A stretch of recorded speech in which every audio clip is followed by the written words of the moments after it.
Welcome to the Deep Dive. Today, we're taking a look at a figure who's apparently making a bit of a comeback, the dandy. That's right. Now, you might just picture fancy clothes, right? But our mission here is to really unpack how this flamboyant but kind of enigmatic character is actually way more than that. Oh, definitely. It's like a whole philosophy, a performance, and often a really subtle kind of rebellion. Yeah. So yeah, who is this person, really, and why now? It's a great starting point because, the fact that we're talking about the dandy again means looking past just the suits. Mm-hmm. The sources we looked at show this much deeper story. It connects to big ideas like self-invention, social critique, Yeah. just a very particular way of living. And what's really wild is where our story kind of begins. Not where you'd expect, like Paris or London high society, but with a song. You probably know it. Right. Yankee Doodle. The roots are in late 18th century Britain, France, sure, but this tune? Yeah. It's a fascinating way in. It really is. British troops used it famously to, mock the American colonists, make them seem crude. Yeah. Unsophisticated. Exactly. That line, he stuck a feather in his cap and called it macaroni. That was a direct hit. Mm-hmm. A macaroni back then was this super flamboyant British dandy type, known for really over-the-top fashion. So they were basically calling the colonists wannabes, trying and failing to copy European style. But here's the brilliant part. The colonists completely flipped that script. They did. They just leaned into it. They took Yankee Doodle, this song meant to insult them, and turned it into this powerful patriotic anthem during the Revolution. Can you imagine? They even played it when the British surrendered at Yorktown. Yeah, 1781. It perfectly captures that early rebellious spirit connected to the dandy idea. Taking an insult, subverting it through how you present yourself. It's amazing. But okay, the figure who really cements the dandy image for many is George Beau Brummell over in Regency, London. Brummell, yes. And what's so interesting about him, I think, is his genius wasn't flashy, it wasn't aristocratic bling, it was all about understated elegance, like perfectly cut dark suits being incredibly clean, this famous sort of cool detachment. And he became the style icon, even though he was middle class. And that's key.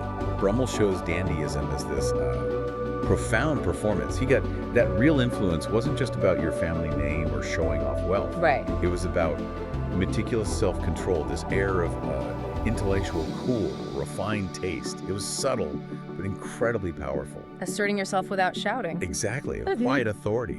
It was pure self-invention, showing you could dominate society through wit and style, not just, who your parents were. Such a contrast, isn't it? From that playful mockery of Yankee Doodle to Brummell's intense self-control. But then things shift again in France, right? With writers like Baudelaire. Mm-hmm.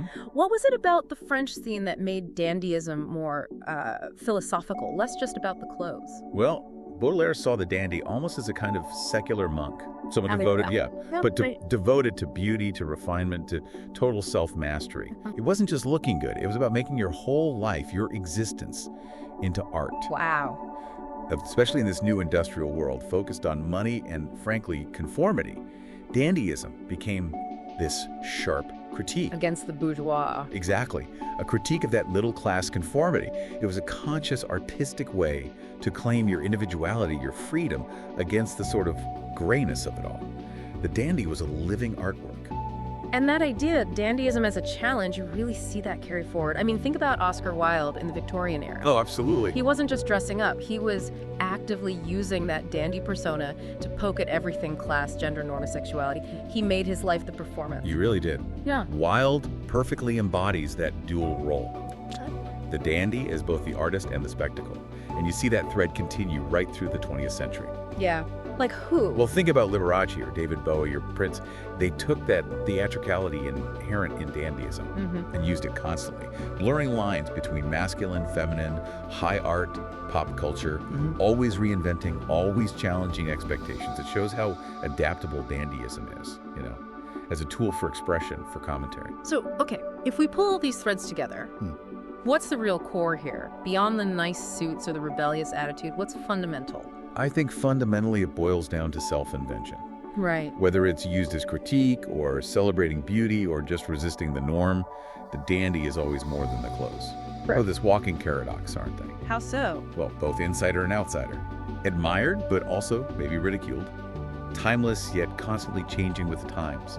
It's about consciously crafting your own world, your own meaning, through style and substance, standing apart. Yeah, that's a really rich way to look at it. From a mocking song to philosophy to rock stars, clearly way more than superficial style. It's about the power we have to define ourselves. It is, and it kind of makes you think, how do we see echoes of that today in the ways people express their own individuality through style now? What does it mean for you listening to maybe metaphorically stick a feather in the cap in today's world?